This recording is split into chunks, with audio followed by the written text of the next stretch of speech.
Okay, तो अब हम स्टार्ट कर रहे हैं एडमिशन ऑफ पार्टनर का ऑब्जेक्टिव्स क्वेश्चन बी।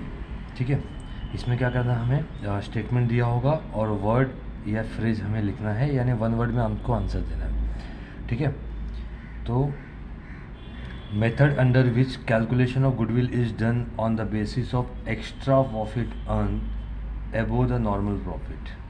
ठीक है, नॉर्मल प्रॉफिट के ऊपर अगर हम कमाते हैं तो उसको क्या बोलते हैं, एक्स्ट्रा प्रॉफिट बोलते हैं, बराबर है।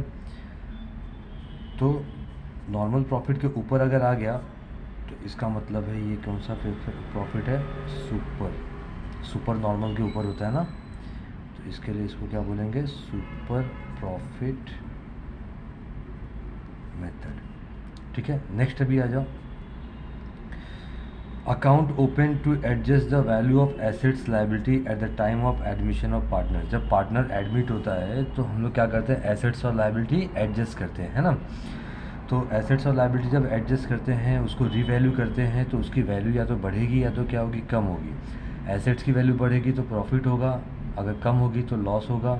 लायबिलिटी की वैल्यू अगर कम होगी तो प्रॉफिट होगा, और ज़्यादा होगी तो लॉस होगा। तो ये सब लॉस और प्रॉफिट को एडजस्ट करने के लिए हम लोग बनाते हैं रिवैल्यूएशन अकाउंट। आप लोग सम सॉल्व करते हो तो वहाँ पे आपने देखा होगा। तो रिवैल्यूएशन अकाउंट बनाते हैं, या फिर इसको बोलते हैं profit and loss adjustment account.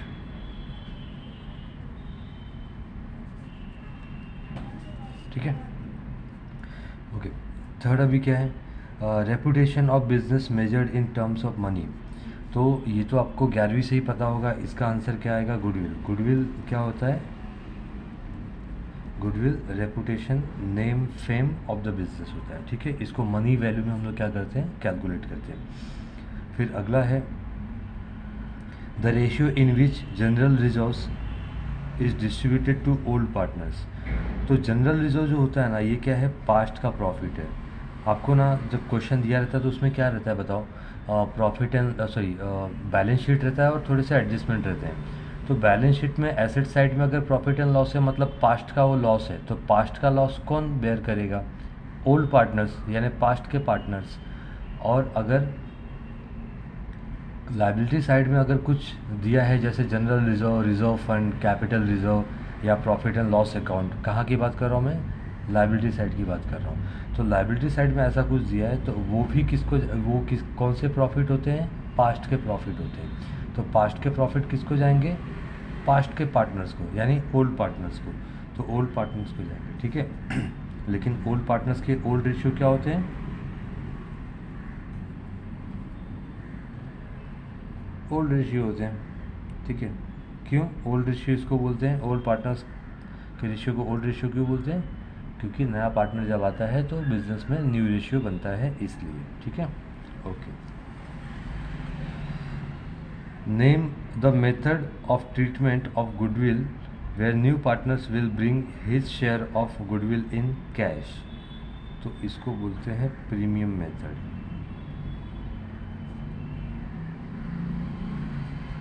देखो, गुडविल के दो तरीके हैं, या तो नया पार्टनर गुडविल का पैसा लाएगा या तो फिर नहीं लाएगा। लाएगा तो उसको क्या बोलेंगे, प्रीमियम मेथड, है ना, यहाँ पे लिखा है ना कि brings his share of goodwill in cash.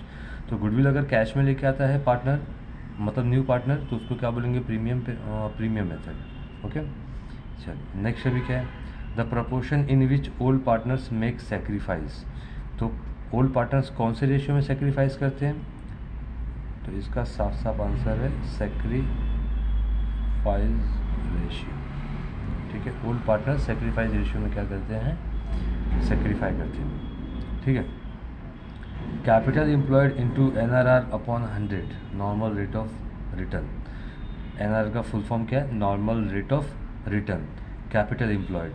देखो, इसका मतलब क्या होता है मालूम है, हम किसी भी बिजनेस में जब इन्वेस्टमेंट करते हैं तो वहाँ से कुछ ना कुछ तो परसेंटेज ऑफ प्रॉफिट क्या होता है, फिक्स होता है कि इतना एटलीस्ट प्रॉफिट तो हो ही जाएगा। जैसे रिटेल के बिजनेस में एटलीस्ट 20 to 30% क्या होता है, प्रॉफिट मार्जिन होता ही है। तो उसको क्या बोलते हैं, नॉर्मल प्रॉफिट। अगर उसके ऊपर आप कमाते हो तो उसको क्या बोलते हैं, सुपर प्रॉफिट बोलते हैं। नॉर्मल प्रॉफिट के ऊपर जब कमाते हो, है ना, यहाँ पे लिखा है ना नॉर्मल प्रॉफिट, तो नॉर्मल प्रॉफिट के ऊपर एक्स्ट्रा प्रॉफिट कमाते हो तो उसको क्या बोलते हैं, सुपर प्रॉफिट। तो यहाँ पे ठीक है, अगर कैपिटल एम्प्लॉय करते हो आप जो भी कैपिटल बिजनेस में लगाते हो उसको उसके प्रॉफिट क्या होते हैं, फिक्स होते हैं।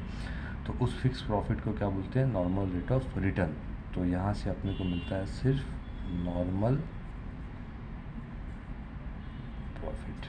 ठीक है, चल नेक्स्ट अभी देखते हैं। An account which is debited when partner takes over the assets. आपने डिसोल्यूशन में भी देखा होगा, अगर कोई पार्टनर एसेट्स लेके जाएगा, टैक्स यानी लेना है ना, तो कोई भी पार्टनर अगर क्या करेगा, एसेट्स लेके जाएगा तो उसका अकाउंट, कौन सा अकाउंट क्या होगा, डेबिट होगा। Which account will be debited, तो उसका कैपिटल अकाउंट डेबिट होगा। सिंपल सा लॉजिक है। अगर उसका कैपिटल अकाउंट क्या होगा, डेबिट होगा। अगर फिक्स कैपिटल मेथड है तो करंट अकाउंट क्या होगा, डेबिट होगा। ठीक है, तो दोनों ही ऑप्शन राइट है। अगर देखो फ्लक्चुएटिंग कैपिटल मेथड है तो एसेट्स पार्टनर लेके गया तो कौन सा अकाउंट डेबिट होगा, कैपिटल अकाउंट डेबिट होगा। और अगर फिक्स कैपिटल मेथड है तो करंट अकाउंट क्या होगा, डेबिट होगा। फिक्स अकाउंट में हम लोग क्या, फिक्स कैपिटल मेथड में हम लोग क्या करते हैं, करंट अकाउंट बनाते हैं, पार्टनर्स करंट अकाउंट। ठीक है, चलो अगला क्या है, profit and loss account balance. ये जो कैपिटल अकाउंट है ना, इसका मतलब क्या है, ये पार्टनर्स कैपिटल अकाउंट है। ठीक है, पार्टनर्स कैपिटल अकाउंट या फिर पार्टनर्स करंट अकाउंट ऐसा बोलेंगे।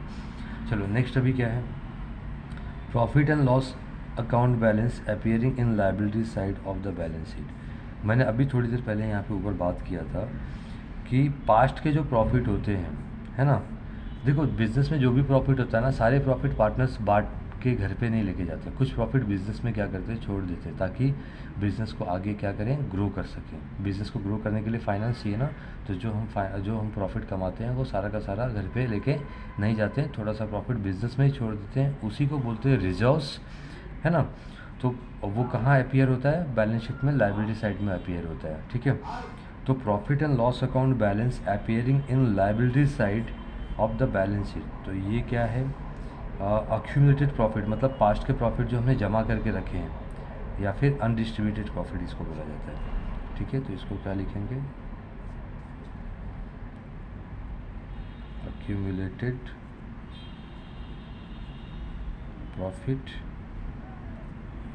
या फिर क्या बोलेंगे,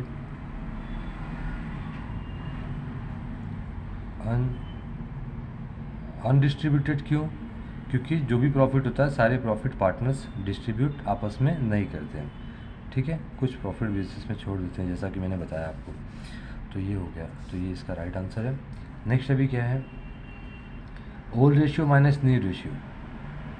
तो old minus new ratio is sacrifice ratio. Sums करते वक्त आप लोग ने देखा होगा, तो ये बहुत ही सिंपल है। तो आज हमने क्या किया, वर्ड टर्म फ्रेज किया। इसके पहले का मैंने वीडियो अपलोड कर दिया है मल्टीपल चॉइस क्वेश्चन का। ठीक है, MCQ का, तो आप लोग उसको देख लेना। और देखो क्या होता है ना, बहुत लोग सोचते हैं कि ये तो हम लोग पढ़ भी सकते हैं, तो ये इसके वीडियो बनाने की क्या ज़रूरत है। बट देखो पढ़ लोगे आपको याद हो जाएगा, लेकिन अगर एक्सप्लेनेशन आपके पास रहेगा, आप समझे हो इस चीज़ को, अंडरस्टैंडिंग है, तो पढ़ने के बाद याद जब करोगे तो आप भूलोगे नहीं। सिर्फ रट्टा मारा है आपने तो भूल सकते हो, बट अगर आपने ये वीडियो देखा, अंडरस्टैंड किया, तो आप कभी भी भूलोगे नहीं। कॉन्सेप्ट हमेशा आपका क्या रहेगा, क्लियर रहेगा, जो कि सम सॉल्व करते वक्त भी आपको क्या करेगा, हेल्प करेगा। ठीक है, थैंक यू।